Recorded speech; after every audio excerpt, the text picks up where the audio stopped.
Check, check, check. Check, check. Think it's good? Well, the speaker's not here yet, so I would delay just a little bit longer. Well, Dr. Sweeting's not here either. I know. And he's leading the question and answer. Do you think they're together? They are, yep. And we can't we can't start until the speaker's here because he has PowerPoint content that we need to set up. So we're getting a little nervous, but if you could delay as long as humanly possible. Well, they're all still talking, so exactly. If you see them walk in and I don't, wave your arms or something. I got you covered. Okay, I appreciate it. And then tell me.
No.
I'm technically happy.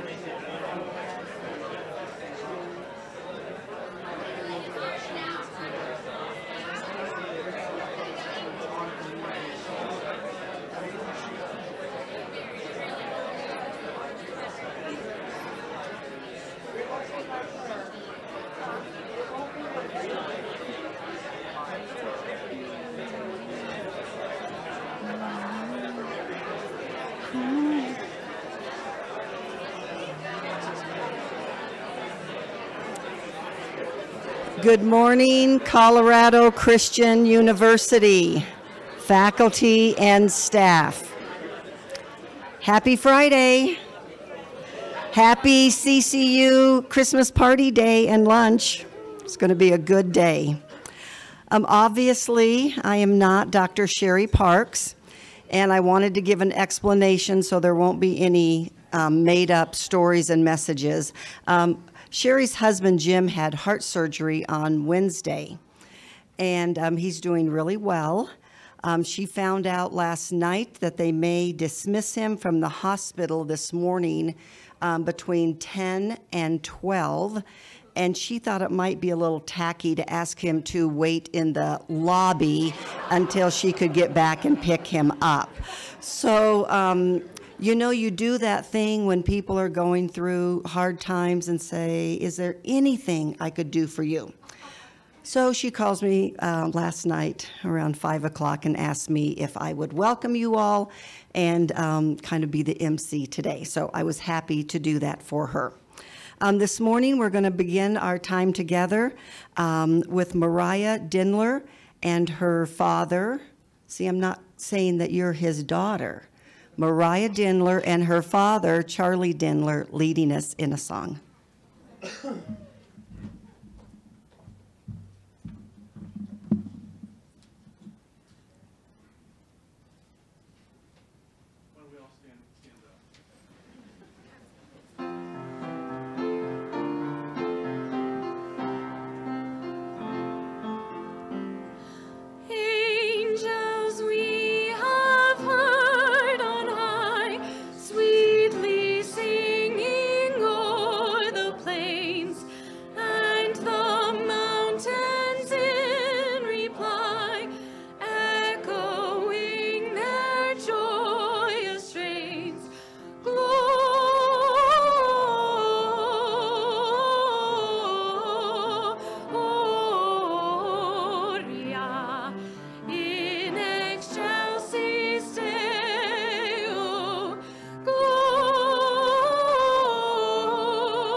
Thank you.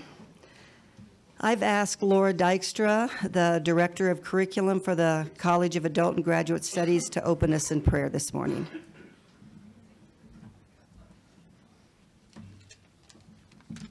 If you would all bow your heads. Dear Lord, We come before you humbly this morning and praise you for the opportunity we have to gather here and openly proclaim who you are and what you have done for us, especially in this season as we celebrate the birth of Jesus, but also all year long. I thank you for the fellowship we share and your blessings and hand of guidance in our lives. Bless our time today and the words of our speaker. In your precious name we pray, amen. Thank you, Laura. And now I would like to invite Dr. Tom Copeland to come and introduce our speaker for today.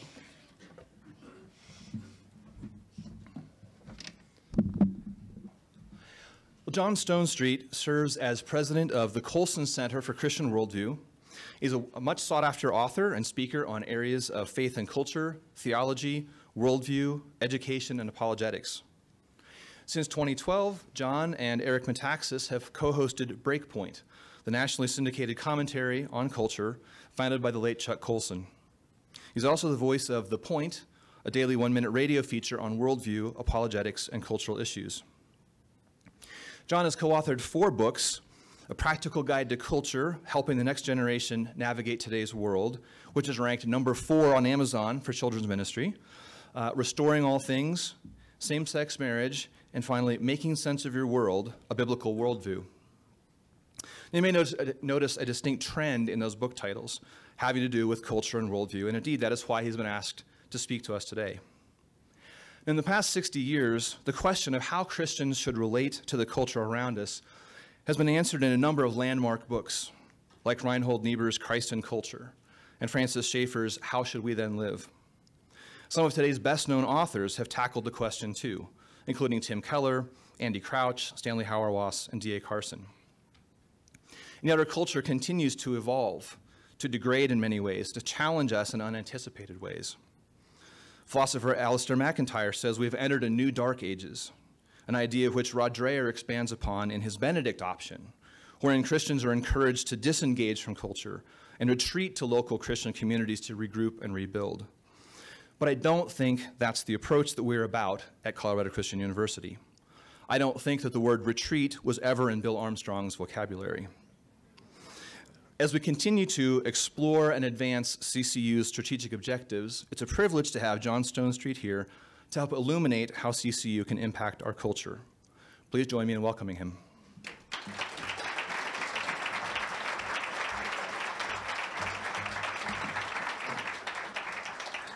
Good morning.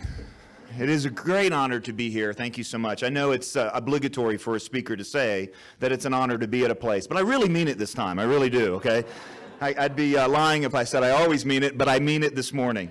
In fact, I don't know if your ears were burning this week, but your reputation at Colorado Christian University around the country is growing. And it's very, very present. I heard your name mentioned a couple times just even this week, and I wanted to bring, just as a way of introduction here, there we go, thank you, sir.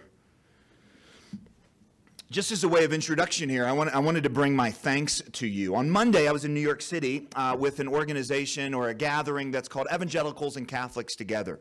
Some of you might remember that. It was something that was founded by Chuck Colson and Father Richard John Newhouse, something they both got in a lot of trouble for. But believe it or not, that gathering, that kind of theological conversation between evangelicals and Catholics continues now 20 years later, and there's been dozens of papers and so on written about that. And one of the guys that has been part of Evangelicals and Catholics Together. In fact, when I was in seminary, he told me that his job was to keep Chuck Colson out of trouble, which is an impossible task. If you ever get offered a job description like keep Don Sweeting out of trouble, just say no. It's an impossible job. And if it's Jeff Hunt, it's worse.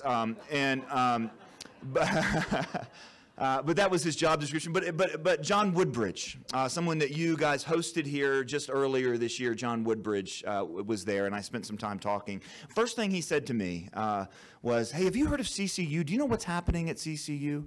And he told me about the time that he spent here this semester. In fact, Dr. Sweeting had invited me to come and be there, and I wish I would have been there. Dr. Woodbridge is a hero of mine.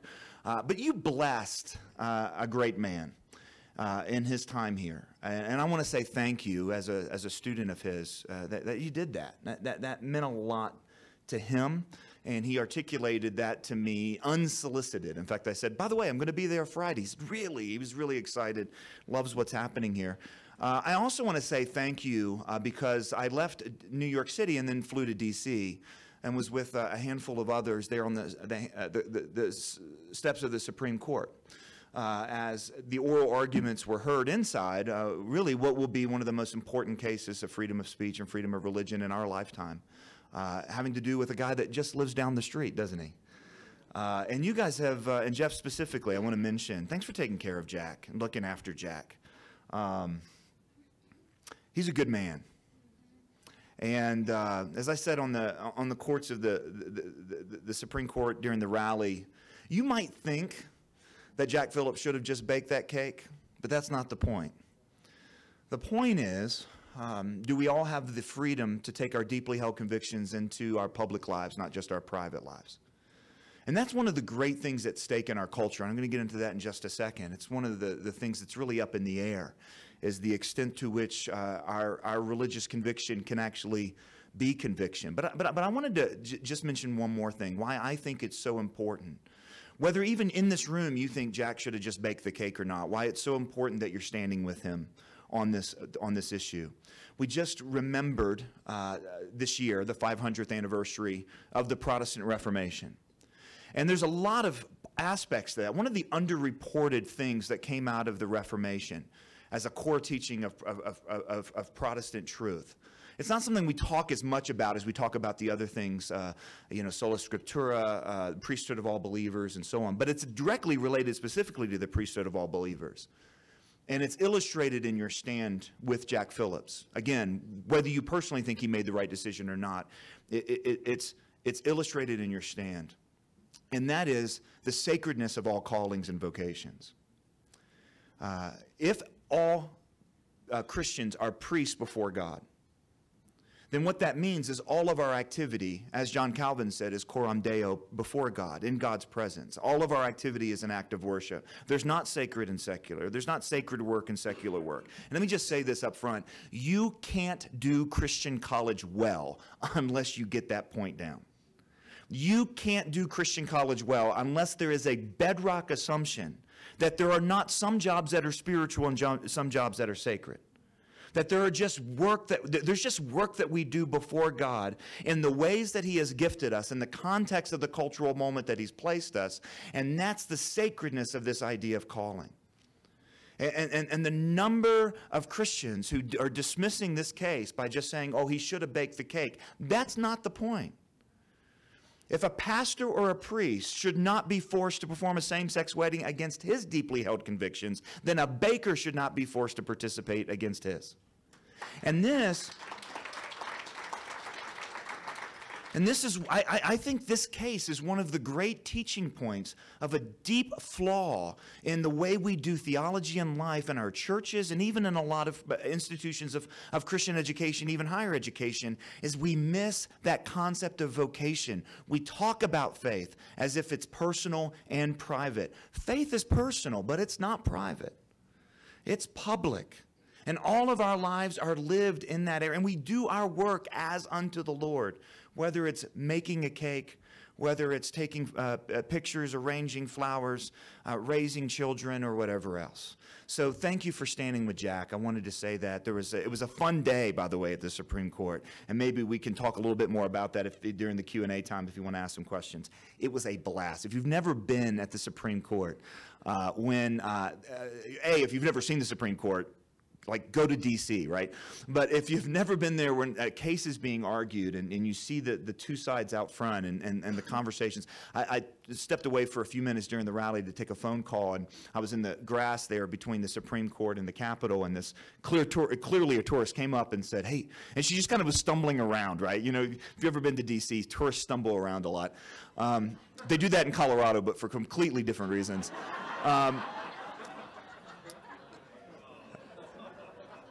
But she kind of looked up and she said, well, and I'm kind of half on a call, and she's like, is that the Supreme Court? And I said, yeah. And she said, whoa. And then about an hour later, I watched Jack Phillips and his attorney, Kristen Wagner, who's a good friend of mine, descend from the steps there. And you know what I said? Whoa. Yeah, I mean, it's just this epic place. You need to do it. Anyway, what I want to talk about today is specifically, hopefully something that will apply directly to your calling and vocation as educators. And that is 4 undercurrents that are shaping our culture. And I'll get into what I mean by undercurrents. The first question that many people have to me is, why is the water yellow around the boat? Now, not all of you were thinking that, but some of you were. And it's my publisher's fault. This is some thoughts from a new book that I have called A Practical Guide to Culture. But before I go there, I want to introduce to you, because I've been here before, and I always show pictures of my kids. I feel like it's my job to use my kids as sermon illustrations. And the last time I was here, we had 3 daughters, and my 3 daughters are like that persistent widow. You know that parable that Jesus told about the persistent widow, where she went over to the judge, over and over and over, begging for justice, and the judge didn't care about justice, and he didn't care about the woman, but finally it was like, fine, I'll just give you what you asked for. Well, my 3 daughters for 5 years begged God for a little brother, and they won. So this past year, about 7 months ago, my wife gave birth to our son, Hunter Blair. That's him there, and you can see that, yeah. I think we're okay. I hear having boys is easier than having girls. Is that true? Yeah, because if you have no, I just started a fight. Sorry. If you have a boy, you just got to worry about a boy. If you have a girl, you got to worry about all the boys in the world. And so to me, it's a matter of math. No, it actually is a lot easier. I mean, I tell you what, if you're going to have a baby, like, find a 12-year-old girl and bring her into your home. I don't know how we raise them without them. You know what I mean? These 3 girls have had this one of the most enjoyable parts of this whole process is watching this kind of, this whole other side of them just kind of bloom in the way that God has made them. And they are happy big sisters, at least for now. It might be because he's immobile and, and pretty cute. But I got to be honest, it's number 4. It was 8 years between the last 2. So I went ahead, like, right off the bat, and I made a deal with my 2 oldest daughters. And I said, look, if I never have to change a diaper when you're around, I'll pay you $50 when this is all over. Each. And I figured that's a great deal for me. And they took it. And think about this. I've just incentivized them to potty train them. Isn't that great? Do you see how all this works? It's called being wise as serpents, right?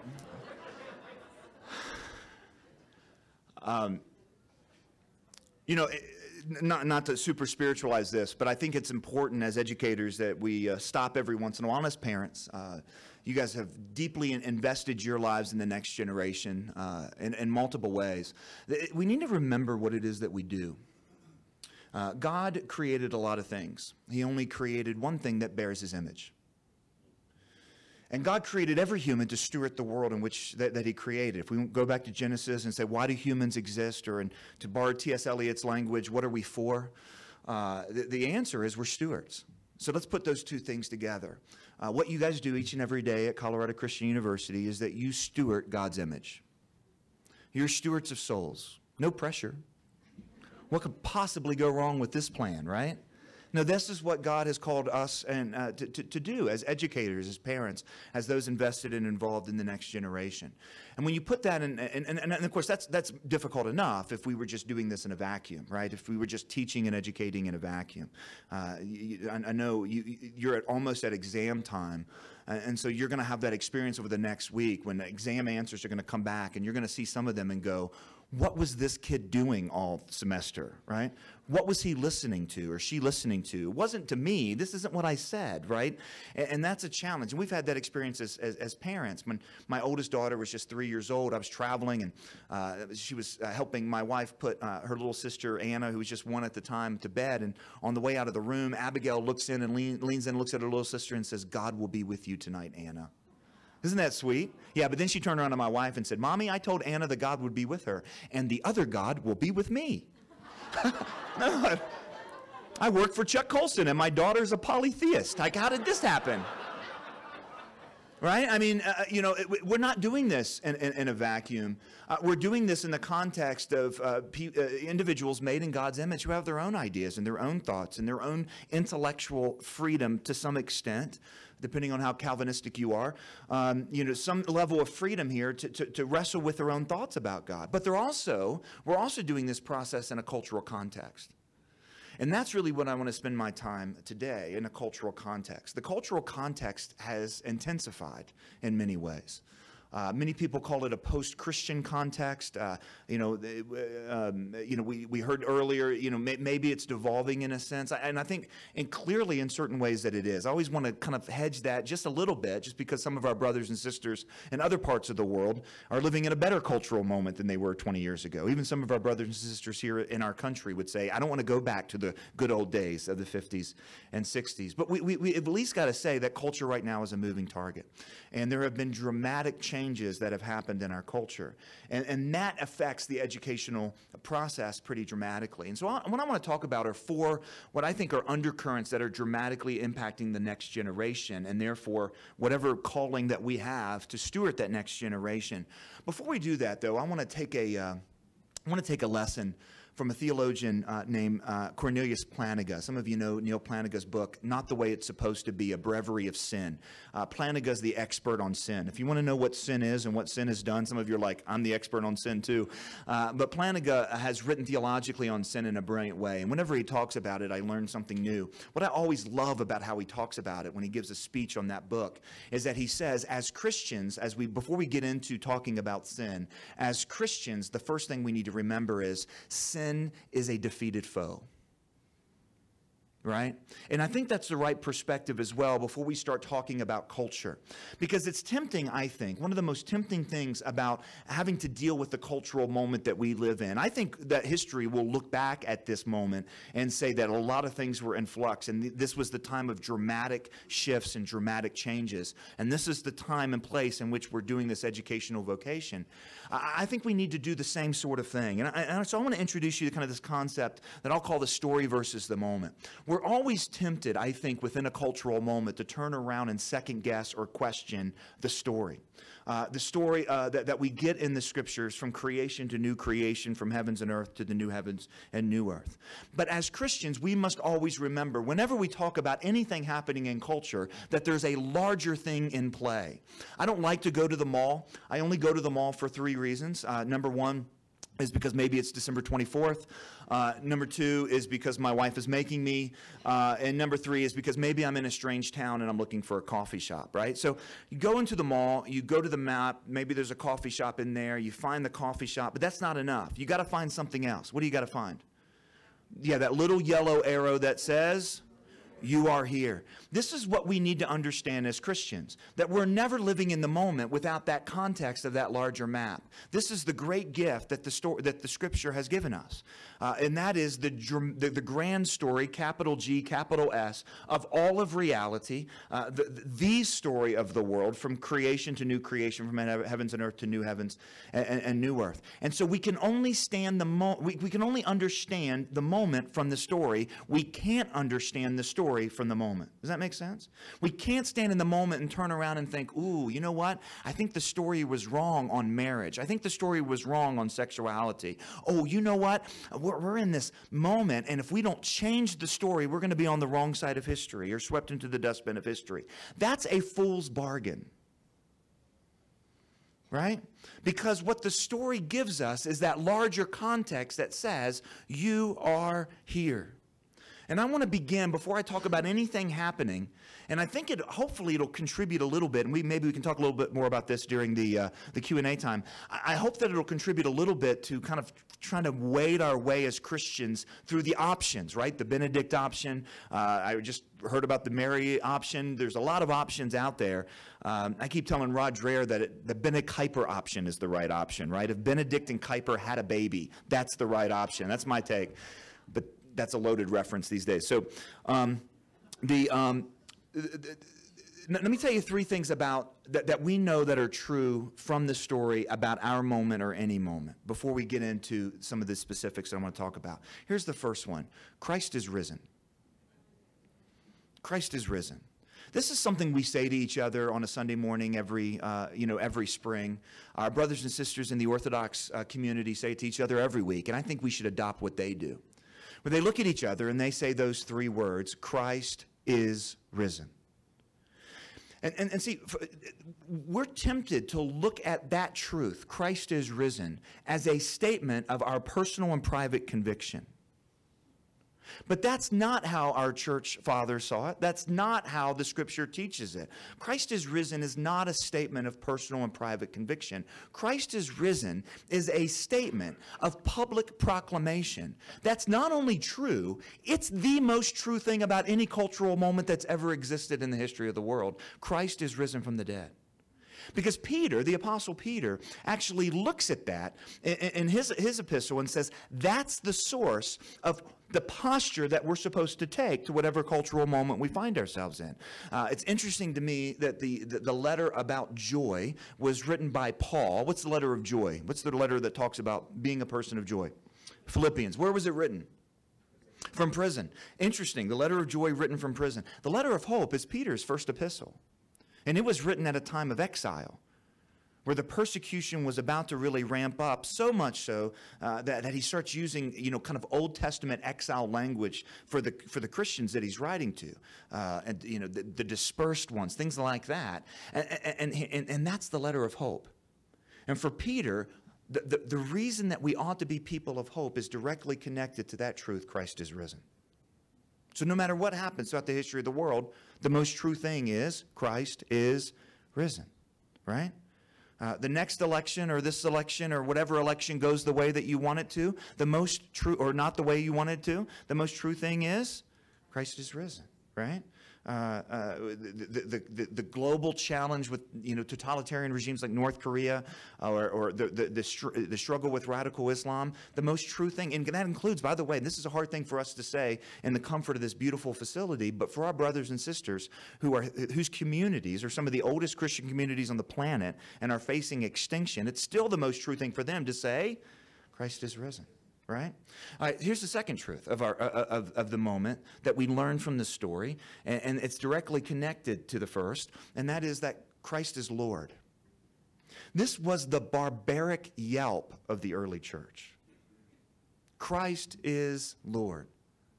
Søren Kierkegaard, that quirky Danish existentialist, said that life has to be lived forward but can only be understood backwards, right? We've all had that experience when you walk into chaos of a cultural, of just a season of life, and you can't make sense of it, but then you get to the other side and you can kind of make sense of it, right?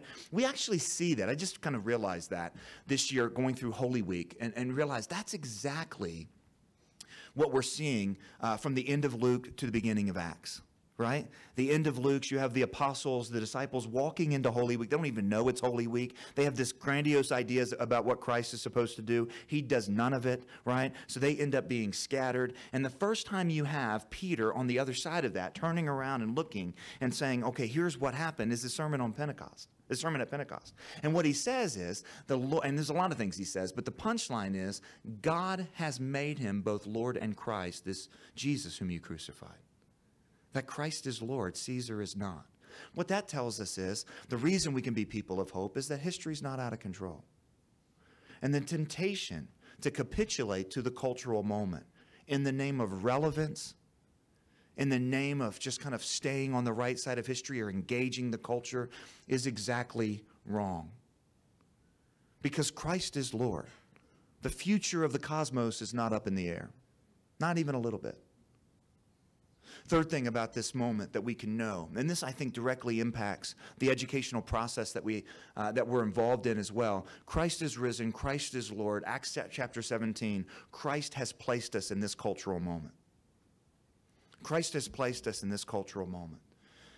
Paul at Mars Hill says this, somewhere around verse 24-ish. He says that God, who made everything, determined the exact times that people lived in the boundaries of their dwelling place.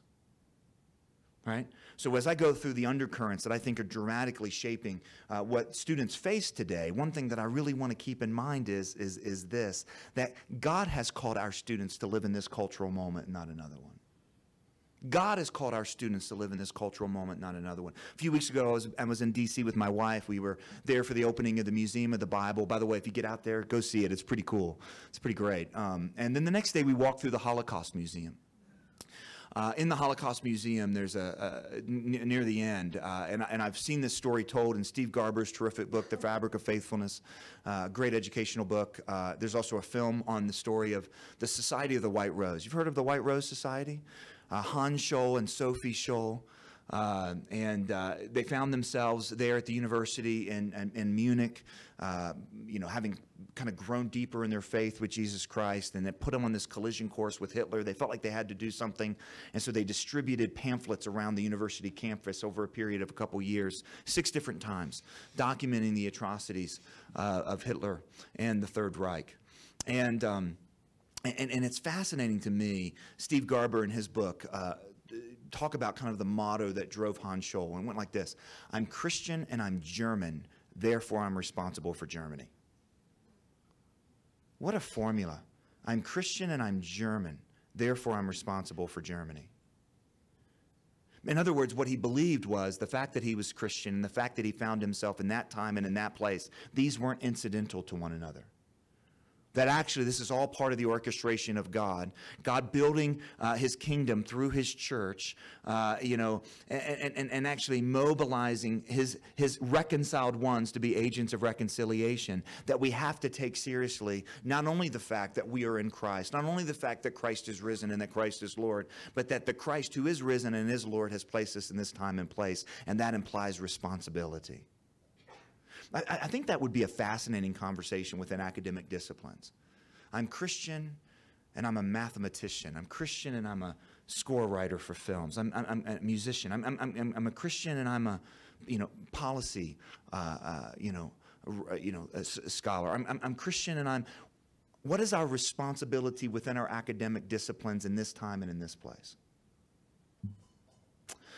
So I want to keep all those things in mind here as we move forward. Now, let me see how I want to go next. I was going to kind of go through this diagram with you. It was going to change your life. But I want to go to just this. What I want to do is I want to look hard at the moment for just a second. 4 things that are happening in the moment. I want to introduce you to a quote from C.S. Lewis. By the way, for the record, I've never been able to find the source of this quote. It's been quoted by a bunch of people about Lewis. So I want to say up front that I'm not sure it's Lewis, but man, it sounds like Lewis. So let's just pretend it's him. The most dangerous ideas in a society, he said, are not the ones being argued, but the ones that are assumed. In our book, Practical Guide to Culture, one of the things that we do is we look at 2 different aspects of things that are going on in our culture. We use the analogy of water. There's an old Chinese proverb, if you want to know what water is, don't ask the fish. Right? And of course, why wouldn't you ask the fish? The answer is because fish don't know they're wet. I used that analogy with a group of high schoolers once, and I said, why wouldn't you ask the fish? They said, I don't know, because fish can't talk. I said, no, that's not true. I mean, it is true, but it's not right. It's because fish don't know they're wet, right? And culture is to people like water is to fish. Right? And so it's very hard sometimes to separate ourselves from the water enough to look at the water. And so in the book, we spend the last part of the book talking about what we call cultural waves. If you've been to the ocean, you got hit by a rogue wave, you know it, right? And we've been hit. It feels like we've been hit by a series of rogue waves in our culture. The very fact that the Jack Phillips case is really something we're debating for many of us feels like a wave. Seriously, does everybody have to celebrate the LGBT movement whenever they're asked? Which is really what that case ends up being about. Is that really what has to happen? That feels like a wave that we're being hit by. The opioid addiction crisis. I was stunned in the New Yorker earlier this year. Headline article, The Addict Next Door. The town that they were highlighting was a town 30 minutes from my house. Our big basketball rivals were there. My sister lives there right now.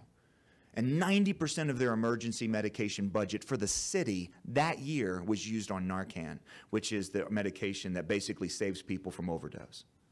In one city. And this thing just goes bigger and bigger and bigger. Not to mention the overall kind of mental illness challenge.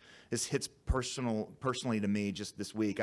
I was talking to Dr. Sweeting here on the way over here. There's a pastor in Wisconsin. I wouldn't call him a good friend, but he was a friend. I preached at his church a couple times and had a remarkable ministry there. A church of 2,000 in Kenosha, Wisconsin, just not a big town. Took his life this week. Pastor, 35 years of ministry, took his life. And of course, the mental illness thing, it doesn't pick and choose. This is an epidemic, and some of us that's felt like a wave. Right? It's felt like a wave that's hit us.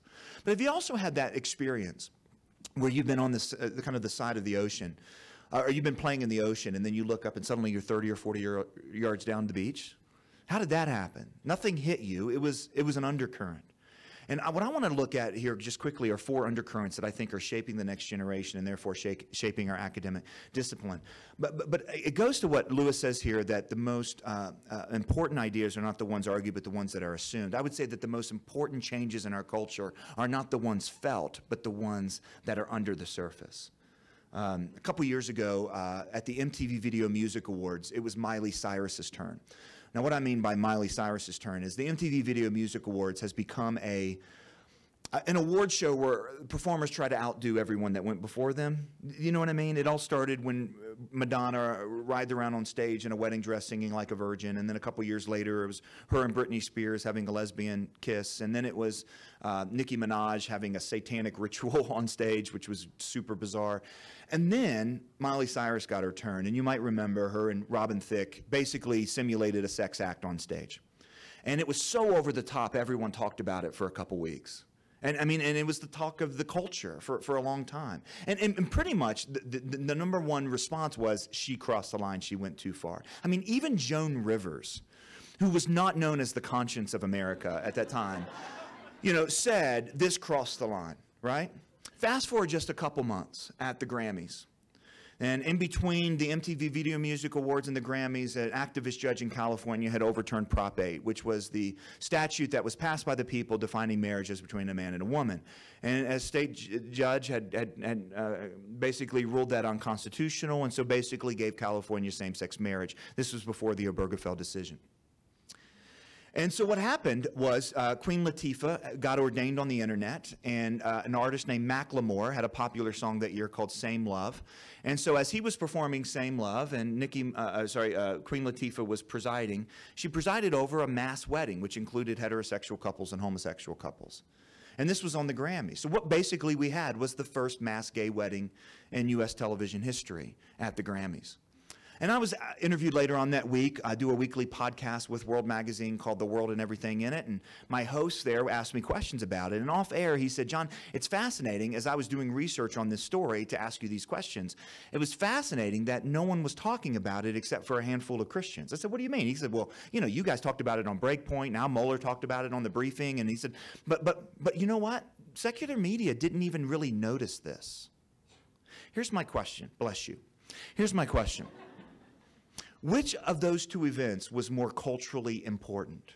The louder one, in other words, when there is this kind of sex act on stage that everyone condemned as being too much, or the one that kind of came and went as a thing expected?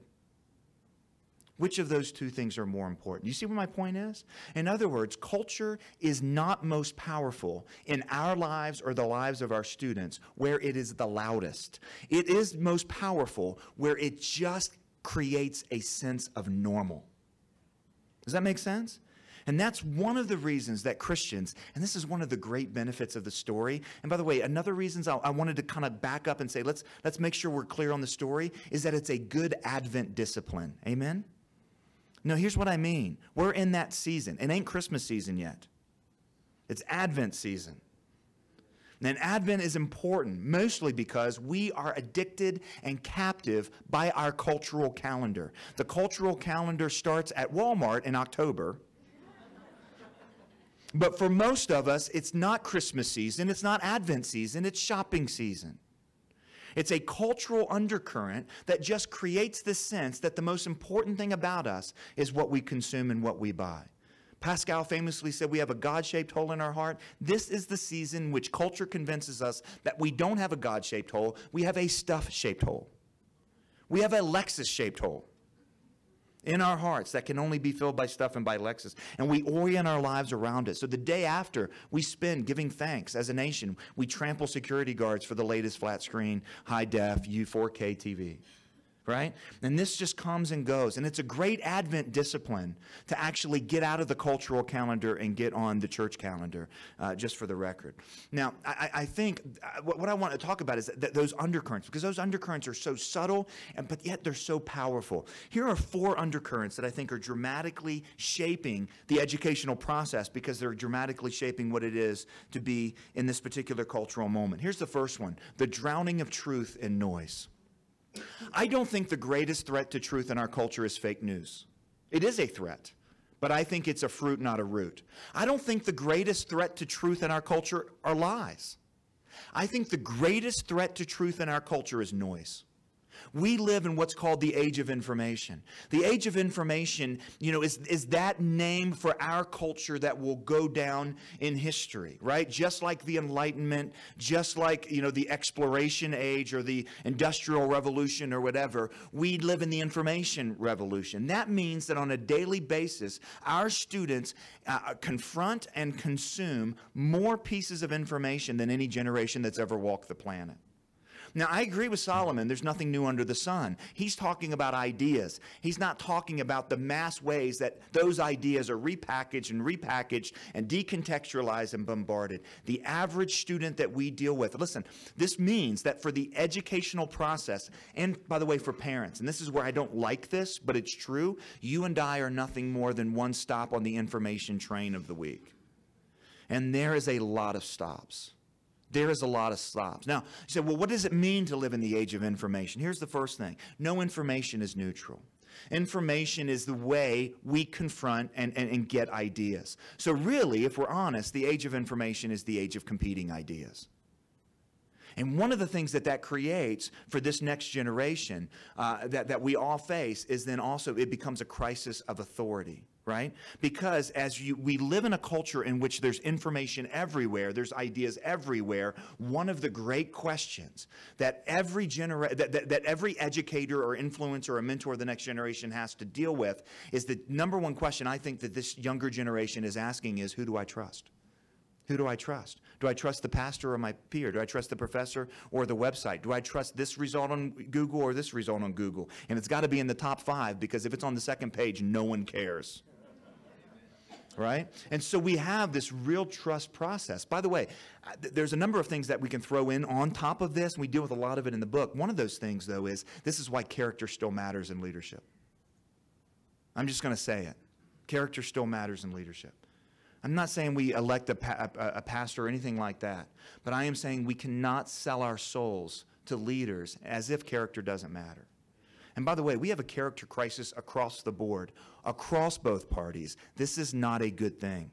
Let me point you to Alexander Solzhenitsyn's speech at Harvard University in the 70s, where everyone thought he was going to come over and condemn communism. What he did is he came over and condemned everybody, which was Solzhenitsyn's way of doing things. And he got booed at Harvard, but he had a powerful insight. He said that one of the great indicators of a decadent culture, 2 great indicators of a decadent culture, the death of art and the lack of great statesmen.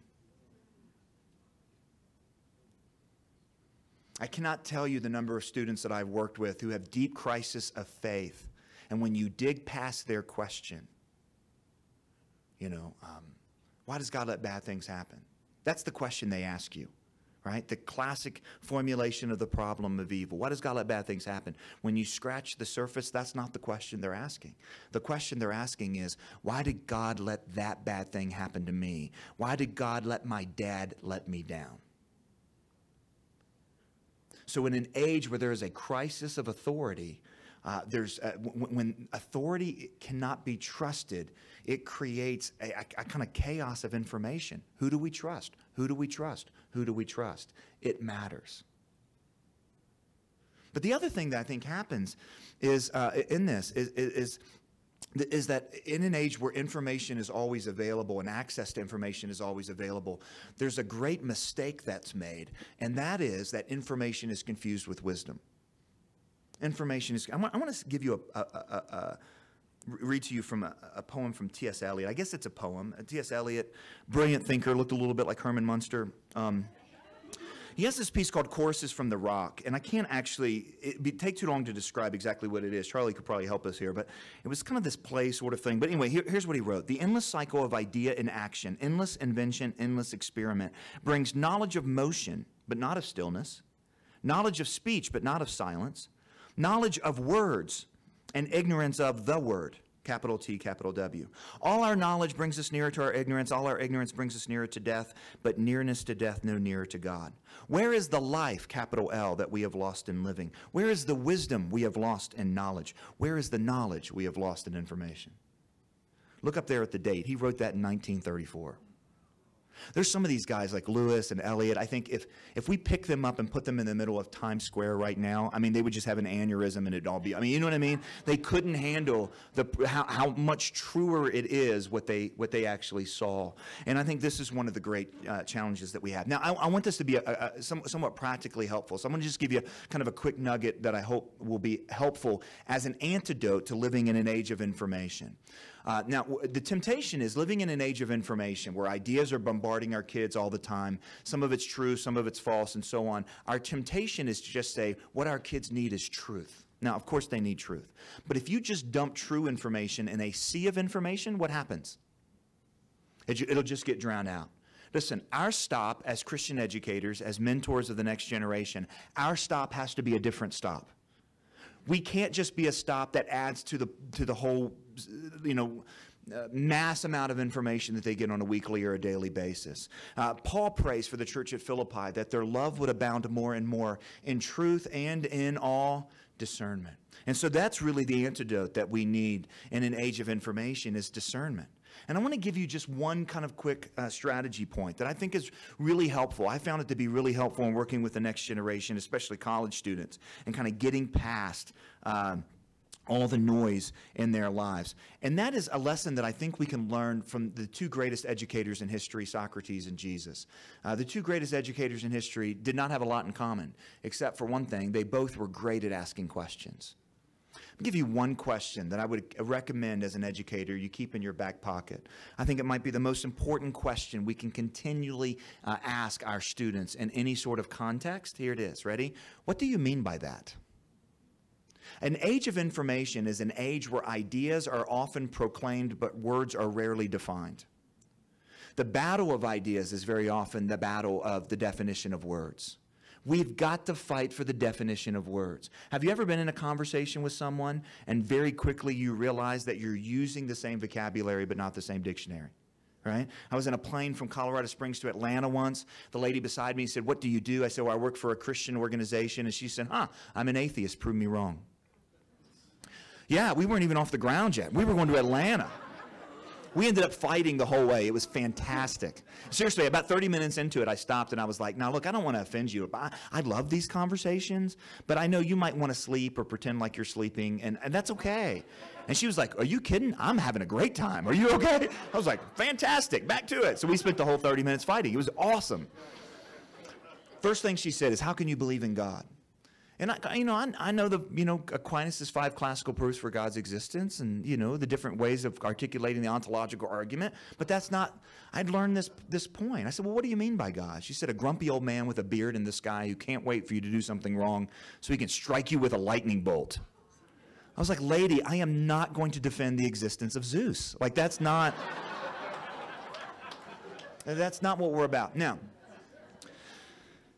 I think that's the first word that we need to fight in the definition. We need to fight for the definition of in the lives of the next generation, of course, is the word God.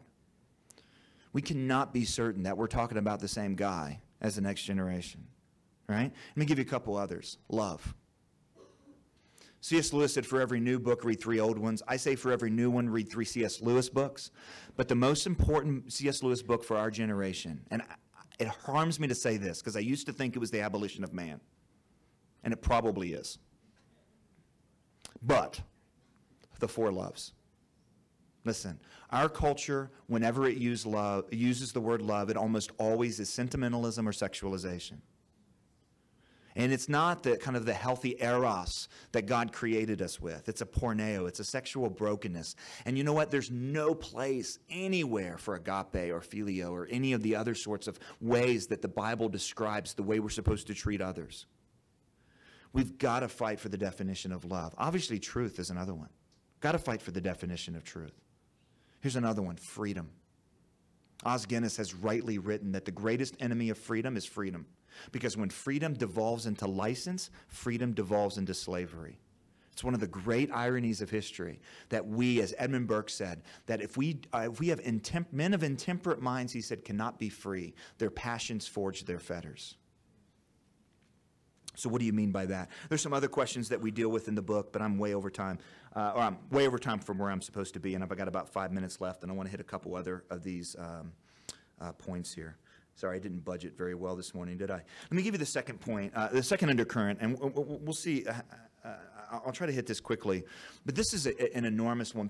Please take a minute over Christmas, if you can. You know the TED Talks, right? The TED Talks?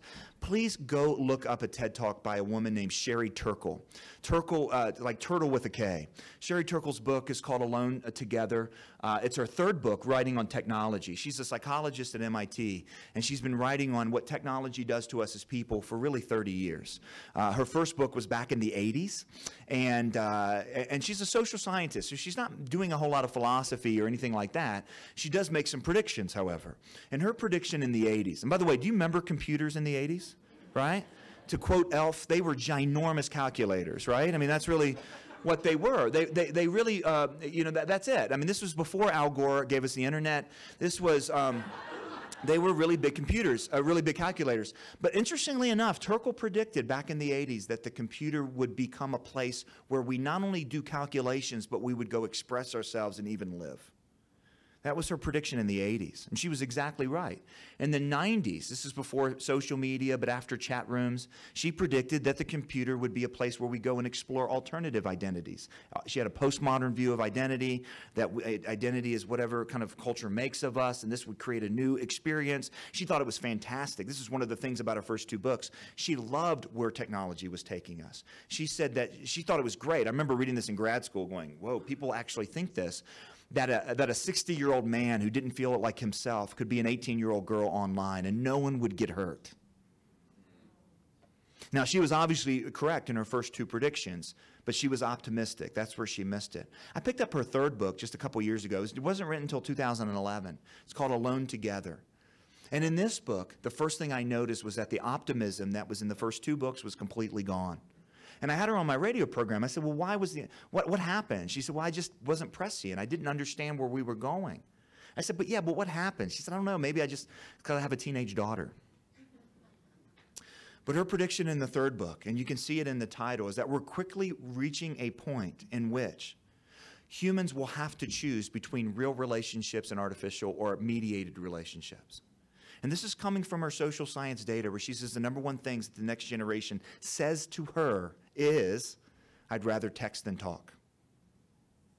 Now, that just seems like a statement and a quirky trait of this generation. I'm going to suggest it takes us a little bit deeper. I'd rather text than talk. Any guesses why the next generation would rather text than talk? Any guesses? No accountability. No accountability, okay.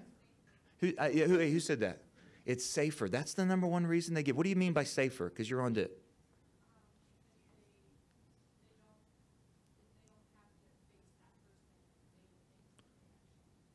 And they can time it right. It's too vulnerable, right? They can't delete before they hit send. In other words, and this is one of the great lies of technology in multiple ways, is that technology makes us think that we are in control of the universe. Now, this is an artifact way. The culture has given us this artifact that convinces us. You remember those days when somebody called us, and if we wanted to know who it was, we had to pick up the phone? Do you remember those days? And we had to do that like beside a wall because that dumb thing had a cord. Do you remember if you took a bad picture, you still had to get the whole roll developed? Do you remember that? This is like our version of walking back and forth 10 miles in the snow barefoot, right? It's like these were the hard times for us, right?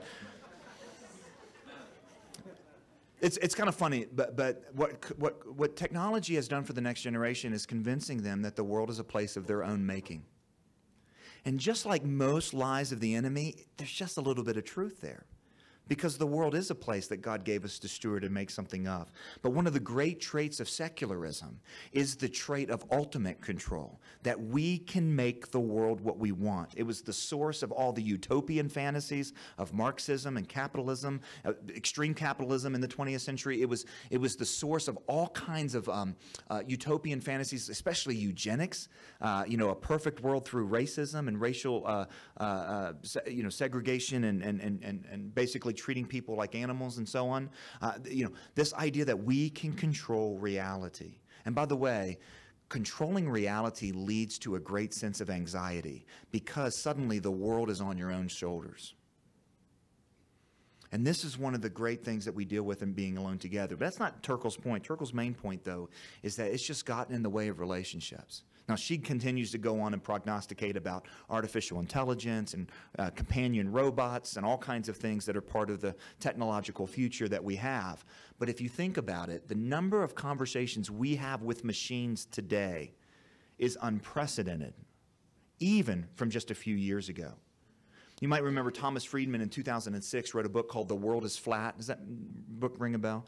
The point of that book was that the point of that book was that the world is flat. In other words, the divides between the haves and the have-nots and developing nations and developed nations is closing because of technology. Technology is really kind of closing that gap. It's a fascinating take on kind of how the world was changing. That was in 2006. His new book is written just this past year, and the opening chapter of the book is and forgive my French, what the hell happened in 2007? That's this first chapter. Anybody know what happened in 2007? The iPhone, the App Store, Android, LinkedIn, Facebook went from college to everybody, Twitter, the cloud, Moore's Law, which says that computer speed doubles every 2 years, went from 2 years to 18 months. Intercontinental internet speed more than 10 times because of a technology that allowed us to use fiber optic technology more efficiently. And then he goes on, and it just keeps going on and on and on and on. In other words, and there's like 4 pages of what happened in 2007, most of which I couldn't even understand because that's just not my world. In other words, Thomas Friedman wrote The World is Flat before 2007. What's that mean for us? The freshmen that you have today don't remember the world before 2007. They've never lived in a world that was completely owned by technology. Now, this is going to sound so trite and so easy and so simple, but I think it's revolutionary in an age where we don't look each other in the eye, where all of our conversation is mediated, where so much education is becoming depersonalized, systematized, and even as we're flirting around with new systems and new ways to do things that is way more efficient, way more cost-effective. How can we love God well and love our neighbor well in an age of being alone together? The antidote is just relationship. It seems so simple, but I'm going to tell you right now, looking each other in the eye today might be a revolutionary act. Sherry Turkle recommends, for example, that the way to kind of help this is what she calls sacred space. We need those spaces where technology is not interfering with relationships. She talks about a couple of them. Number one is in the car. Not only because if you text and drive, you'll die. I mean, that's a bad idea. But also because how many times do we have our families in the car and it's a captive audience, but everybody's on a device except for the driver? There's a commercial about that right now. Have you seen that commercial? Yeah. Another place she says is at the dinner table, right? What an interesting thing to create a context around meals in which they're not interfered with by outside people. It's very hard, right, that this generation struggles to be all there, all present with each other. Another thing she says is in the bedroom. She talks about, first of all, obviously the porn thing. I mean, it's crazy that we give junior hires unfettered, unfiltered internet access in the privacy of their bedroom. We're insane for doing that. I mean, that is an act without a thought process at all. But she also talks about married couples. How much intimacy is lost between married couples in the bedroom because both parties are on a device, right? It's fascinating. Think about the sacred spaces in the educational process and where that can be. Look, I've got two more undercurrents, but I'm out of time. Let me tell you what they are just quickly. The third undercurrent is perpetual adolescence. Ben Sasse has been writing about this lately. I did not copy Ben Sasse. I actually copied Diane West, who wrote about this a long time ago in her book, The Death of the Grown-Up, where adolescence victimizes the next generation with low expectations. And quickly, the antidote for low expectations is high expectations. Yeah, I think, and listen, I think Colorado Christian, in an age of campus snowflakes, in an age of low expectations for college students, and here's the old saying: in the land of the blind, the one-eyed man is king. Right? I'm not saying you guys are one-eyed or anything like that. What I am saying is, what an opportunity as higher education fails our students with low expectations for Colorado Christian to do something different. And then finally, the fourth thing is what we call identity after Christianity in the book. It's the identity struggle, which, I mean, there's so many illustrations of this, it's hard to know where to begin. By God's grace, Kennedy, who in Obergefell made the entire conversation about gay marriage about identity and resistance to gay marriage about animus to people rather than to a behavior or to a lifestyle, in his questioning on Tuesday, actually separated identity from behavior. It was a fascinating exchange, and we're going to see where this case actually ends up for Jack Phillips. But the identity issue is a huge thing. We no longer know what it means to be human. And so that's why I began where I began. What you do on a day in and day out basis is you steward souls. You're stewards of image bearers. Thanks for what you do. I think we got a few minutes for maybe some question and answer. Dr. Sweeting, is that good? Okay.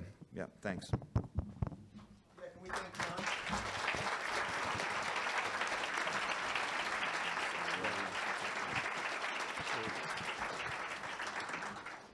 Great.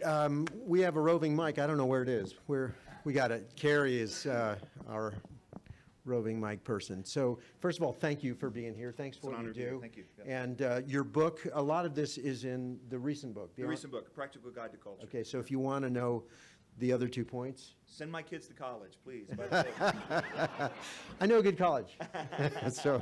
Hey, no, for the record, somebody, the last time I was here for the consortium day, the whole day, somebody offered free scholarship to CCU for all my kids. I can't remember who it was, but it happened. And so I'm going to get that in writing before I leave. Was that you? It was not. It was not the CFO. Yeah, I can tell you it was not Somebody Dan. It was did. not Dan. Okay. I should have got that in writing. That's great. We got 2 mics here. We got one over here too with Jordan. So questions on your mind? Yes, right here. Come on. I don't need the mic, John, so I have a question. But for recording and for those who are listening Sure in. thing. So my question is, you started to touch base on it towards the end, and the value and the discipline of prayer, because everybody appears, not everybody, but a large majority of people now are being formed by the culture and not formed in prayer. Yeah. So in your opinion, how can the domestic church, the church at large, and culture, the world, regain, or what avenues would be out there for them to regain being formed in prayer and not formed by culture? It's a great question. This is why, and I'm going to go academic here for a second, this is why I think Rod Dreher is onto something with the Benedict option. I don't agree where he goes with all of it, and we've had conversations about this at our conferences and so on. But here's what Rod gets that largely evangelicals often miss. And that is, and the reason is, there's a history of this. Evangelicalism has been thoroughly comfortable using cultural innovation in order to advance the message. This isn't just, the celebrity television empires of the late 20th century.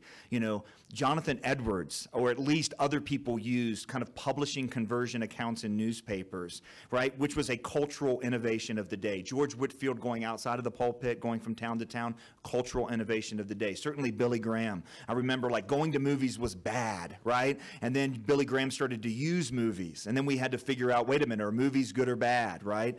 And then we figured out Kirk Cameron's in the movie. We're good, right? So, man, one day he's going to be watching that joke. It's such a good joke, though. It really is. But along with that is we miss that the medium is the message. And that we can actually, by lending into, or by borrowing the means of culture, embrace the wrong messages of culture. And I think we're in deep trouble on that right now. So, for example, treating, a classic example is the entertainment-driven culture. The response by many churches was to create an entertainment-driven youth group. I was actually interviewed once for a large church, and the elder said, how do you feel about a technology-driven youth ministry philosophy? And I said, that's the worst thing I've ever heard. And I didn't get the job because he was actually advocating that we've got to go technology in order to reach it. But we forget the stuff that, that she says. So this is where Rod is really bringing our attention to this. And I know we struggle with it because, A, he used the word withdrawal up front. And a lot of evangelicals were like, wait a minute, that sounds like fundamentalism and evangelicalism of the 20th century. We don't want to go back to that. And he didn't mean it the way we took it, not to mention when he talked about Benedict, that's a monastery. And we have no context to understand that, right? But where he's right is that culture catechizes us. And it does so not just in the messages, but in the undercurrents. It's fascinating because Rod read this book that I was referring to, A Practical Guide to Culture, and he said this is kind of a Benedict option guide for parents. And I said, well, shoot, because it's not. Because the first part of the book, we talk about a Kuyperian vision for cultural engagement. Success is not keeping our kids out of culture. Success is forming our kids in the cultural moment to live out of the story to affect the cultural moment. And that's a hard thing. Now, going to your question, what do we need? The first thing we need is to see the educational task, and I mean that broadly, Christian education in a church, the discipleship task. And we need to re-embrace this idea that it's education as formation. Because if we don't rethink what we have been taught that education is, we've been taught that education is passing on information, the regurgitation of ideas for an exam, preparing kids to get a job. No. Fundamentally, education is teaching the next generation how to live well. And we need to pull off all the resources of the church and of Christian history. You mentioned prayer. Not a bigger one than prayer. There's not a ranked hierarchy here, but thank God that's not the only one. We've gotten a lot of heresy where it's just kind of us praying in our own prayer closet without the influence of the body of Christ or church history. So thank God that's another resource we have for formation. Thank God we also have, obviously the scriptures. Thank God we have the relationship not only with other Christians, in a day-to-day basis, but within the context of the church itself and the history of the church and the history of how the church engaged the cultural moment with hope and so on. And so I think the answer to that is and one of the things we try to do in the book is to offer some of these. How do we see, and let me put it a different way. What Rod's bringing out that's helpful is that the institutions of culture are having a formative and catechetical effect on the next generation and on us. So how do we strengthen? We're using this word thicken. How do we thicken the institutions that God has blessed us with to catechize the next generation? Because at the end of the day, we want these kids to leave a place like CCU with job skills, no question. But we want them to leave with a clear sense of identity and a clear concept of their deeply held loyalties. And where culture is at its most powerful is in shaping identity and claiming our loyalties. We need institutions of Christianity, church, certainly the home, and by the way, civil society. That's where I think we can really make a difference long-term in culture. We can come back to that in a second if you want. But we need to thicken those institutions so they don't just pass on information, but they claim loyalties and they form identity. And that's what prayer does, right? Prayer, first thing that prayer does is make me think who I am. I'm not God, right? Now, I'm also tempted, since you mentioned prayer, to, as an Anglican, to kind of get into some of the historic prayers that the church has given us. And there's a lot of resources like the Advent calendar and the church calendar that helps us kind of create those loyalties. But that would be, non-ecumenical, so I won't go there. Yeah. You know, it's interesting too.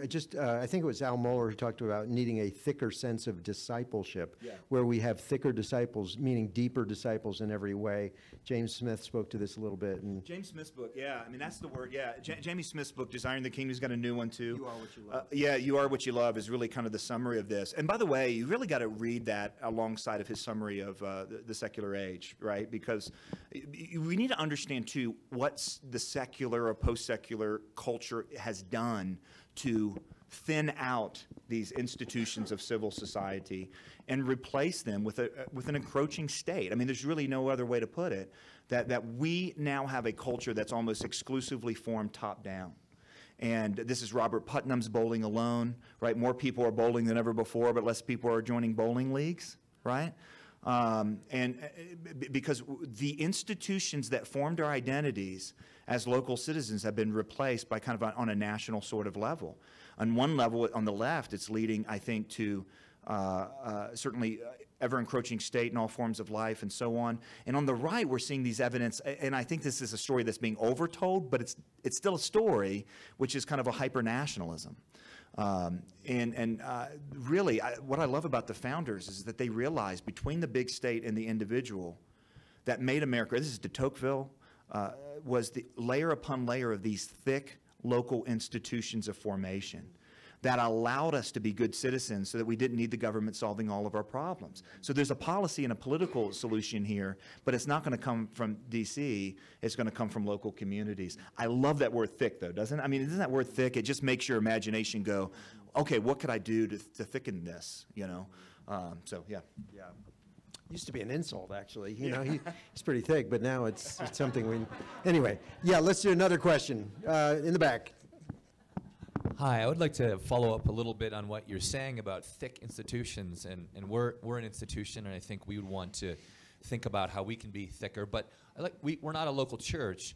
I'd like you to tease out in your own thoughts at this moment, what would the local church as a thicker institution that can actually form us in contrast to the cultural noise and shaping around us. What would church need to be, a local church need to be that kind of thick institution? Yeah, I'm happy to say I don't know. The upside about being a cultural commentator is that you get to tell everyone what's wrong. You don't have to have a solution, right? I know that sounds like politics too, and there's a strange resemblance. You know, let me say just quickly though, I think there are implications. We're not the local church, certainly, but the church itself has historically birthed institutions, and I think that's okay, especially educational ones. Wherever the church has gone, the education has followed. Now, the downside of that is, I think, and I struggle with this when I was on faculty at a Christian college, I felt like we weren't doing a great job of creating loyalties to the local church from our students. When chapel is essentially a resemblance of the local church, it wasn't really, you know, it was basically giving an alternative kind of service. Everything looked the same. You had music and a preacher, and it looked the same as a Sunday morning. You know, you had a kind of a church attendance policy that was minimalist. There wasn't any sort of encouragement of engagement. There was a huge disconnect between the campus and the community that really we had catechized, and this was an undercurrent at the university, at the college that I taught at. We had catechized students to not be loyal to a church or to really kind of date it, right? You know, the choice was, which pastor is the most interesting and which church will let me get back to the cafeteria the quickest. That's not a good reason to join the church, and so that's the downside. The upside is that the educational institution, if seeing itself right, is a formative, thick institution. If I can give you one application out of this technology piece, those of you that teach technology, I would say that if we want to educate the next generation to be leaders in the world of technology, they need to have cutting-edge skills on programming or, you know, whatever, engineering or whatever else they need. They also need to know how to look people in the eye, right? In other words, I spent this fall working with a lot of Christian schools at the undergrad or high schools and so on, and said, look, why is media literacy not just how to produce cool films, but when to say no, when to turn it off? Why is our IT degrees, why don't they also include how to be truly and fully human with each other in the context of being excellent in what we produce or what we create and so on? And that's what I think what makes a Christian education different. So that was the question you didn't ask that I wanted to answer. When it comes to when it comes to the church, I think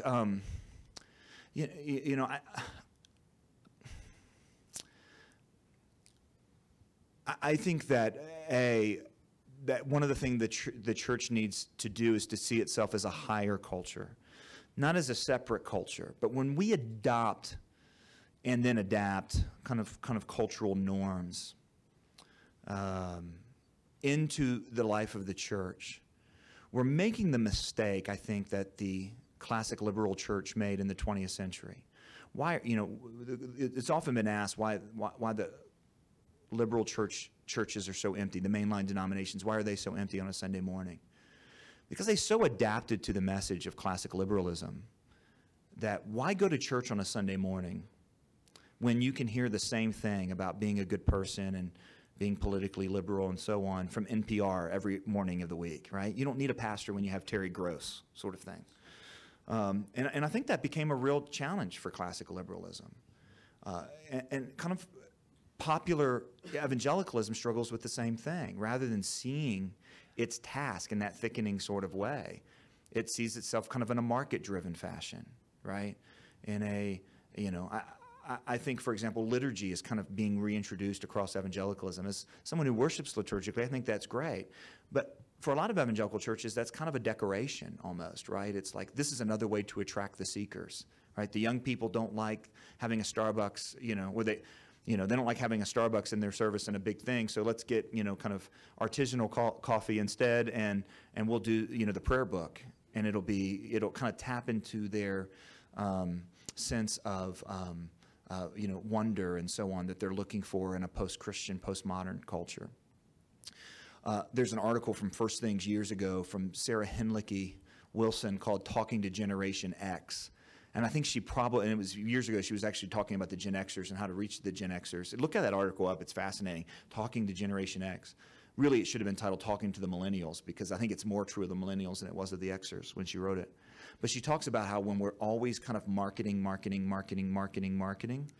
this generation has a marketing sniff test. They know when they're being sold something. But that's not. But it's not a utilitarian way. Church is supposed to form our identities and loyalties. So I don't know that I have a strong solution. I know liturgy has been helpful for our family, but I tell you this: loyalties and identities are the task of the church. I would want us to kind of go back and look at what we do in light of those two categories. How do we cultivate identity? How do we claim loyalties? And what needs to go and what needs to stay? And start kind of rethinking along those lines. So. Was that a sufficient non-answer to your question? Because that's what I was going for, really. Okay, right over here. Thank you. And thank you so much for everything that you shared as well. It's been very informative.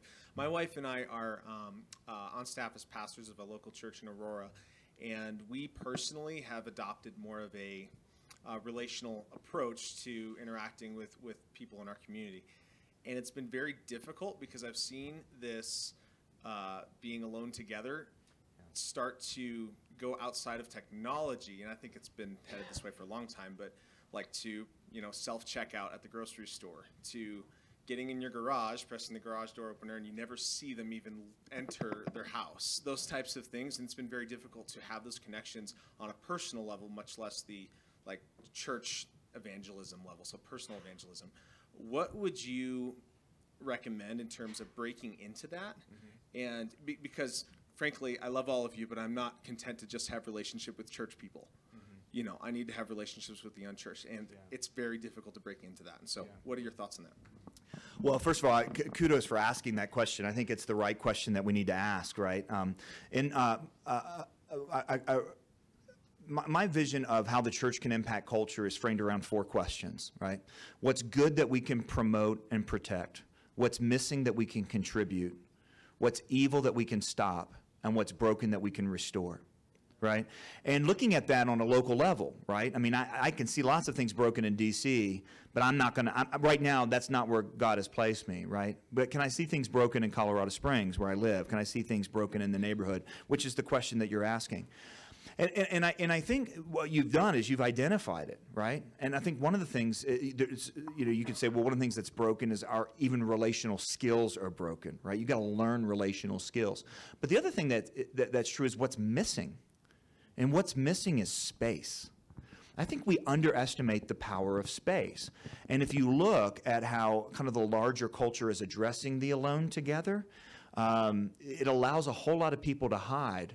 But some of the most successful initiatives in our culture, not by Christians, but just by and large. I'm thinking marketing. If you think of Seth Godin's Tribes, marketing. What have they done? He's basically telling them to create space for groups of people to work together, right, and to identify together. You look at, the craft brewery explosion, right? It's not just, let me, create this skill, but let's create a place where people can go, a tasting room and so on. Same thing with coffee houses, same thing with small venues for the arts, same thing. In other words, the culture's pushing back on this. This is a great opportunity for the church. My guess is, and by the way, last time I was on campus, I was telling Dr. Sweeting this earlier, but last time I was on campus was in the summer, and I was doing some work with the ACSI group, which is an accreditation group for Christian schools in Colorado Springs. They use the campus here, and I drove on campus and drove past the student center, and it did not look like it does now, right? I mean, I don't know how fast you built it, or if you had, Christmas elves doing that. It was amazing. That building looks spectacular. My guess is that you have by creating that space, that you're seeing, and I just kind of go back 5 years ago or 6 years ago or 10 years ago when I drove on CCU's campus for the first time. There was no space whatsoever like that. But there was no space whatsoever. I mean, you know what I mean? There was like, I'm not trying to be insulting. I mean, this was one of the great plans, but I think we underestimated this. When you do education in a functional way, you get a functional result. When you do education in a relational way, it matters where your buildings are, right? I mean, we know this. You walk into a cathedral. Where do you look? You look up. The architecture makes you do that. The space makes you do that. The space matters. So I would encourage you to think in terms of space. What space is missing and what space can we create? Clearly, I think that's what happened with the Student Center. My guess is you've seen a difference in the way that students are living together on the campus just by having that space. Is that right? I don't know. I'm just guessing. Okay.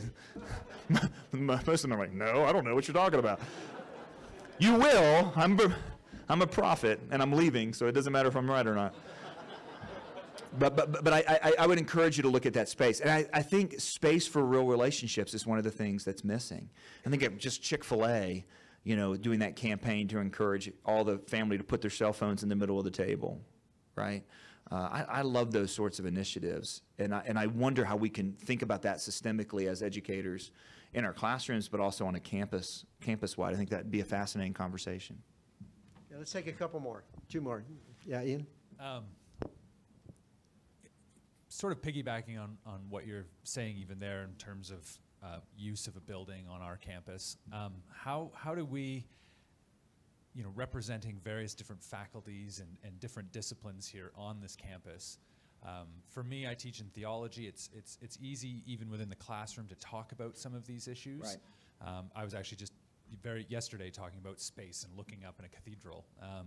How can somebody who's in biology or in another discipline where maybe that's not as easy to do, how on a practical level can we take some of these antidotes and bring them down and actually write directly into the lives of our students? Yeah. Well, you're right. I mean, having been at a Christian college faculty in the theology department, we get to talk about these things, right? We get to have a good time and think about these things and look across campus and, think about what everyone else should do, right, as well. I'm sure you don't do that, but I did that, there's a couple things I think we can do kind of practical. Sorry, they're not practical in the sense of like step 1, step 2, step 3. But I think they're activities, maybe disciplines, practical, that we can kind of immediately put into place that will start kind of shifting or changing the way we think. I think the first thing is embracing and making sure that we're embracing campus-wide that sense of vocation and calling. That idea, that Calvin's idea of coram Deo, that all of our activity is before God. I don't know if it's a systemic thing as students walk into your classroom to have a reminder. I don't know if it's a, whatever. But you have to understand, Craig Gay wrote a book. He's at Regent College in Vancouver. I think, other than obviously the Secular Age, which is the masterful book that we're all glad that Jamie Smith wrote the Cliff Notes of, because it was huge. But Craig Gay's book is called The Way of the Modern World. And one of the profound things that he says there about kind of what it means to live as secularist, or how we're all secularists now, sort of thing, is that we're practical atheists. We're not atheists. Most people still believe in God. But we largely live as if God is irrelevant to daily life. And it's just habitual, right? I mean, God, we can go without mentioning God for a long time. An illness comes, our first impulse is, what will the doctor say? My pastor in Colorado Springs, had talked about this recently. He said, used to be when someone was dealing with marriage problems, the first people they would come to is me. Now the first people they run to is an attorney. It used to be a counselor. I mean, that was better than the attorney.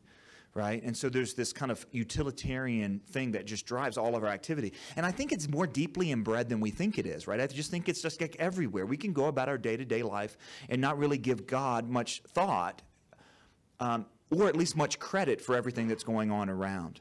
And so I guess one of the questions is, how do we systemically and continually put God into the conversation, put God into the framework? That's what a cathedral does. This is one of the challenges of doing church in a shopping mall, or some of the ways that we have to do it these days. I don't think that's bad. I don't think using that space is bad.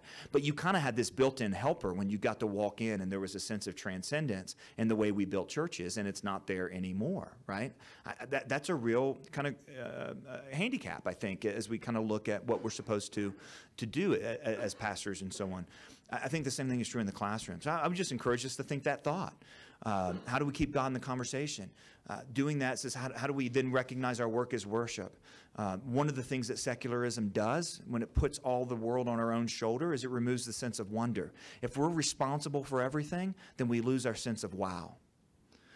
How do we get back to that sense of wow? How do we integrate that sense of wow and that sense of wonder in there? Again, these aren't practical things like here's how you do it, but I think these are the things that need to be done.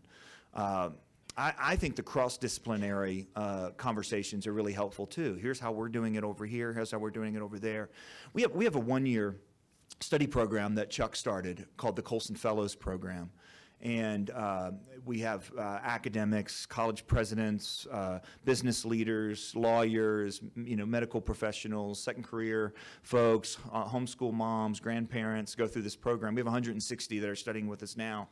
And one of the best things that comes out of that in terms of trying to create that sense that you asked about is that kind of cross-vocational pollination that happens, right? When a lawyer can say, here's what we're doing over here, and a doctor can say, here's what I'm doing over here, and that it's planned, and we force those conversations, and we're making them all, wrestle with the worldview issues of our day, whether it's Islam or, sexuality or whatever, in the context of their own individual lives. That's a really helpful thing. But you got to structure that into the day. That doesn't happen just over meals.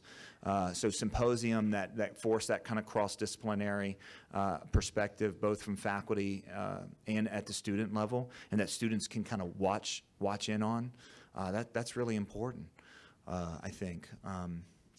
The last thing that I'll say in terms of maybe something that we can do practically, and I'm going to borrow this, I'm going to steal it completely, but I'm giving him credit, so it's okay, from John Woodbridge.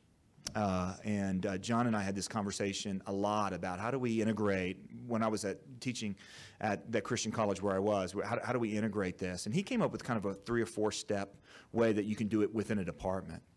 Really interesting. His first question was to ask together and to wrestle through together and to do research on is, what rules dominate this area of study? Every discipline has rules.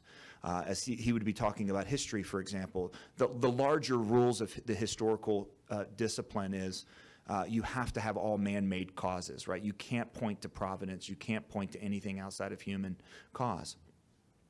That's kind of a rule of being a historian. It's just how you learned how to be a historian. But we all learned it, but maybe we didn't actually stop and go, well, wait a minute, what are the rules of this? And what worldview do these rules rest on? What worldview, what vision of reality do these rules rest on? If we rested these rules on a Christian worldview, what rules would we have? You see what I mean? So it's almost like an unwinding and a reworking. And he took, I know, the Biola faculty through that, you know, just in small groups, and then, you know, produce these kind of forms of thought, right? I thought it was a fascinating way of doing it. I mean, there's certainly landmines in history of saying, you know, well, you know, God planned the Spanish Armada, you know, sort of thing. It's like, well, the defeat of the Spanish Armada, and, you know, you got to ask, well, for who, the British or the Spanish, right? You know, those sorts of questions. But at the same time, that's exactly right? If all of life is under the authority of Christ, actually taking the time post our degrees to go through those disciplines. You know, what's the purpose of these things? I think you got to build it into the structure of the process, maybe the tenure process or whatever. These are fascinating conversations to have. But I think it's distinctly what makes it a Christian institution. So, sorry, I don't feel like I was as practical as you were asking, but hopefully that was something that would be helpful. Yeah. One last one, right in the back. Is this on? All right. Thank you for your insights on culture and for the anecdotes. They're amazing and necessary. So, disclaimer, I am an advocate of Christian education. I believe it's crucial in this day and age, and always. So thinking about, you know, as Solomon says, an intelligent heart acquires knowledge, and the ear of wise seeks knowledge. And then Paul says, knowledge puffs up, but love edifies. And your second antidote after discernment was love. We are in academia. What do you think love looks like in an academic context? Yeah. Let me say, first of all, thank you that no one over here asked any questions. I'm not sure what to think about that, but it just hit me. That was my deflection, because that's a great question. I mean, I'm tempted to say read Jamie Smith. I don't agree with everything Dr. Smith writes or has written on all kinds of topics, but I tell you what, his understanding of design, his book is Designing the Kingdom, Following Up Imagining the Kingdom, trying to apply kind of an Augustinian vision to that. So let me give you just a handful of thoughts. Hopefully they'll be in some coherent order. And by the way, let me also recommend this. Before Dr. Smith wrote that book, Stephen Garber wrote a book called The Fabric of Faithfulness. I mentioned it earlier. If you have not read that book as a Christian educator, I'm almost tempted to just kind of publicly shame you, but I won't. No, I just think there are some books that I think you just have to read, and Garber's book, The Fabric of Faithfulness, gets at the heart of that. Maybe even better, because it specifically is kind of student-centric, and he's asking the questions. You know, he was asking the question, why do some of the students that go through our programs that we think have got it all together, why do we turn around and they're a disaster as a human being 10 years into it? I'm thinking a guy that was in my wedding, went to seminary together. I've never met a more gifted individual in my life. He once told me, he said, John, my gifts write checks that my talent writes checks that my character can't cash.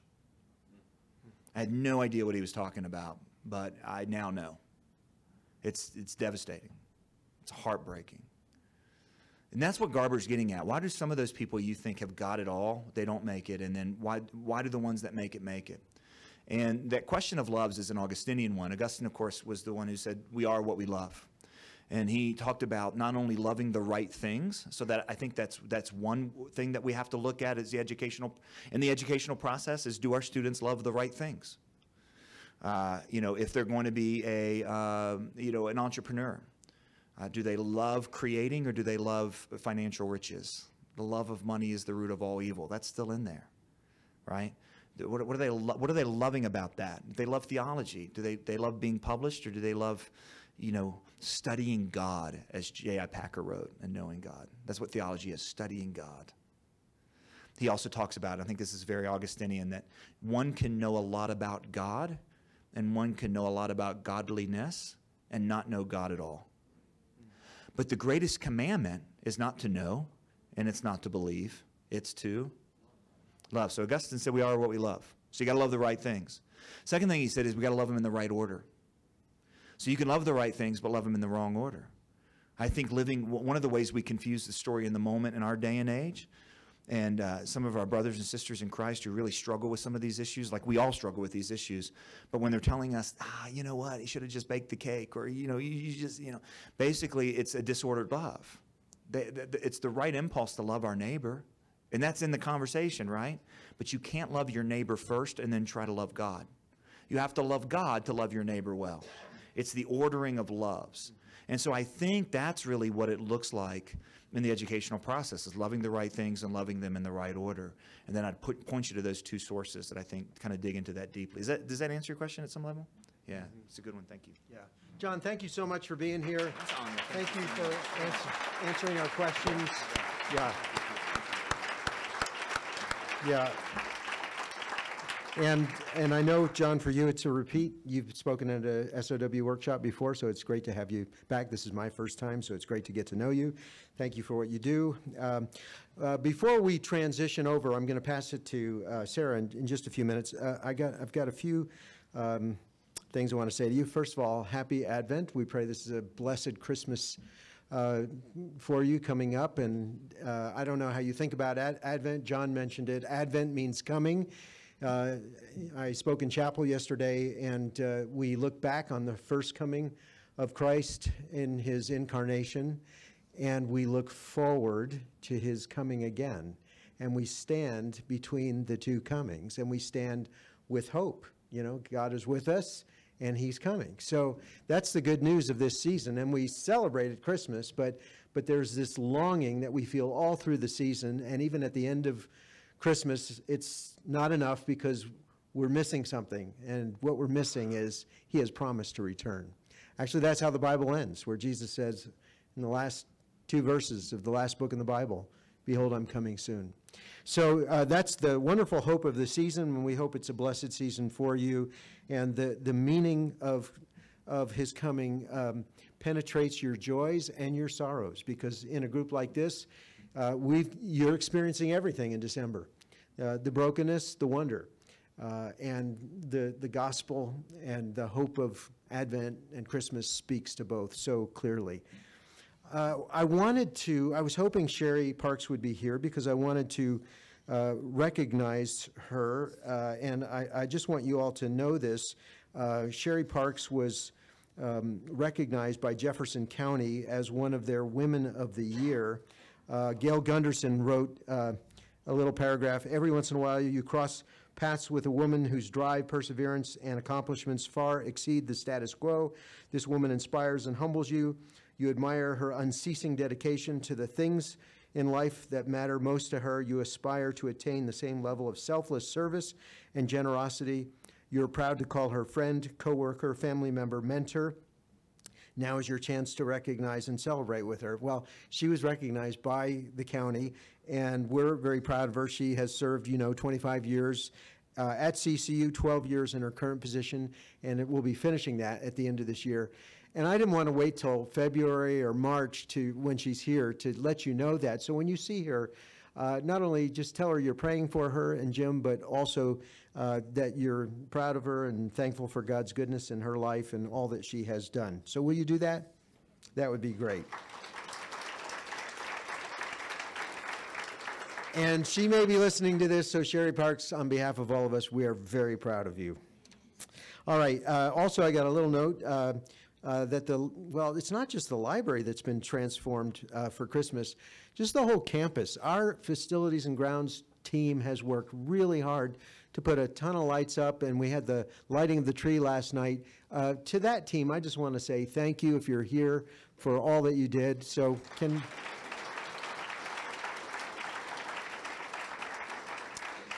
And Gail makes the note, the library is transformed into a magical Christmas place and invites you to stop by to see the Christmas train running and the amazing suspension bridge, the Santa Claus house, the tree, the lights, as we also continued the Reformation displays.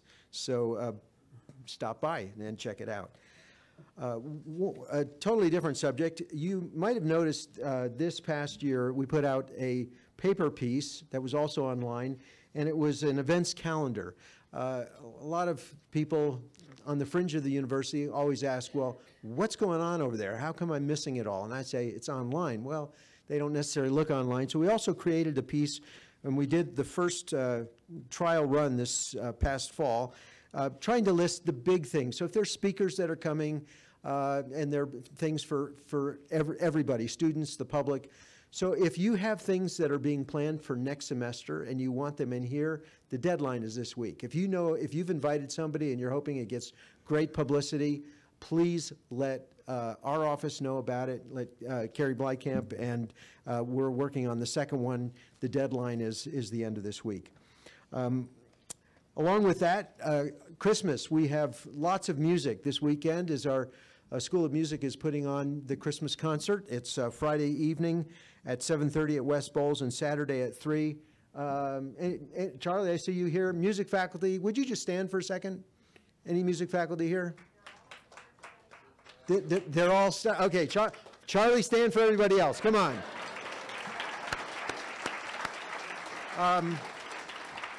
Please support them, but not just support them.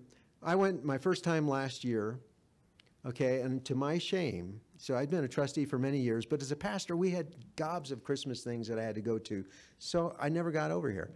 And I was shocked at all the music talent, the extraordinary production they put on to celebrate the birth of Christ. So take advantage of it. Don't miss it. It was wonderful. So thank you, Charlie. I look forward to being there with Christina tomorrow night. Christina, by the way, was going to be here today. She's got a triple infection that she's dealing with, so appreciate your prayers for her. And she said, "Tell them I'm sorry. I'm not here." Lastly, I just want to say on behalf of me and my office, thank you for serving CCU so faithfully this past year. So as we're thankful for the birth of Christ and the wonder of the incarnation, I'm also thankful for devoted servants who faithfully teach, serve, in all kinds of ways. And just as a small token of our thanks for you, we got you an ESV Bible that was imprinted with the CCU seal by Crossway. And actually, this is the exact Bible, but I don't have the seal that I've been using for the past 4 years. So it's a great little, small little, but helpful copy. So just from us to you, thank you. Enjoy it. If you know that there's someone on our faculty or staff who is not here, please take a copy for them so that they get theirs. We have a limited number of copies, but it's for faculty and staff. So thank you. God bless you. Sarah, come on up and tell us where we go and what's happening next.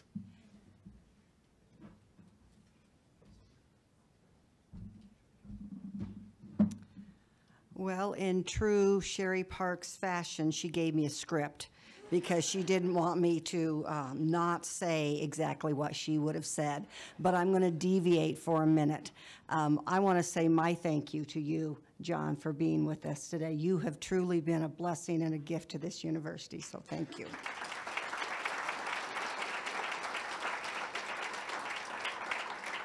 So Roger Chandler always tells this joke that, standing between you and lunch is, and in this case it'd be me, so her script is relatively short. Lunch will be held in the beautiful Anschutz Center. There will be 3 buffet stations in the cafeteria, and someone will be there to guide you to each station.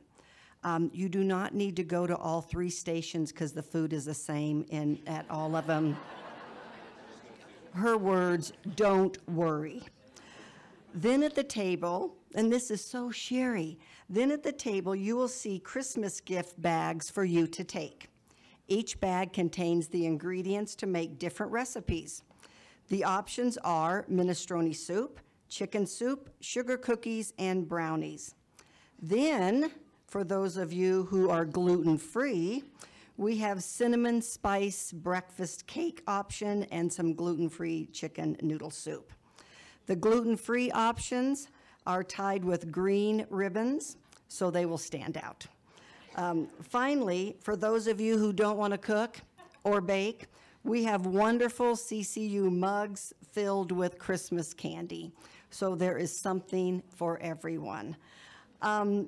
I do not know every person that worked to prepare this celebration with us, but when you go into Anschutz where we're going to eat, you will see the beautiful table decorations. Someone made the gifts for us. I know some of the people, but I just want to say thank you for people that spent the time to make lunch special for us today.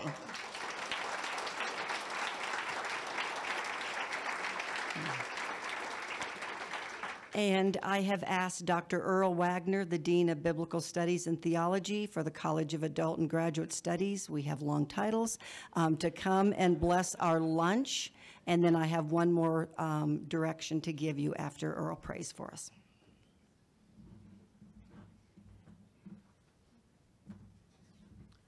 Please join me as we pray. Gracious Father, thank you. Thank you for this day. Thank you for this morning. Thank you for John Stone Street and how you have encouraged us and challenged us and reminded us that your story must inform our moment, must give definition to where we are right this moment. Thank you for that. And thank you for the story of you. Thank you for the redemption that you have offered us and provided for us. And because of that story, we also thank you for the relationships that you've given us here, the privilege to teach for Colorado Christian University and be involved in all that happens here for your glory and for your kingdom. And Father, we also thank you for the food that we're about to partake. Thank you so much for just the privilege to enjoy it with friends, with colleagues. Thank you for those who have prepared the food, for those who have made this such a festive time of year with decorations and gifts and just attending to us. We thank you so much for those folks. Thank you for you. Thank you for the privilege to be your children. And again, we thank you for this food and the time that we will continue to share for the next few hours. In Jesus' name I pray, amen. Thank you, Earl. So we have carolers who are going to stand, and they will be singing for us and leading us over to the Anschutz Center. They are going to be stopping along the path to sing, and we are to continue to walk by and assemble into the Anschutz Center for lunch. Thank you, and enjoy lunch.